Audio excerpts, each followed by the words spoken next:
বৃহস্পতিবার মালেগড়ে সিপাহী বিদ্রোহের শহীদ দিবস উদযাপন।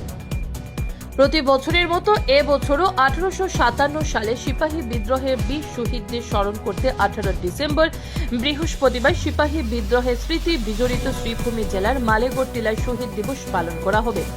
শ্রীভূমি জেলা প্রশাসনের উদ্যোগে এবং বিএসএফ স্বেচ্ছাসেবী সংস্থা পাটকাই ট্রেকার্স ও বরাক উপত্যকা বঙ্গ সাহিত্য সম্মেলনের সহযোগিতায় বৃহস্পতিবার বিভিন্ন কার্যসূচির মধ্য দিয়ে শহীদদের স্মরণ করা হবে।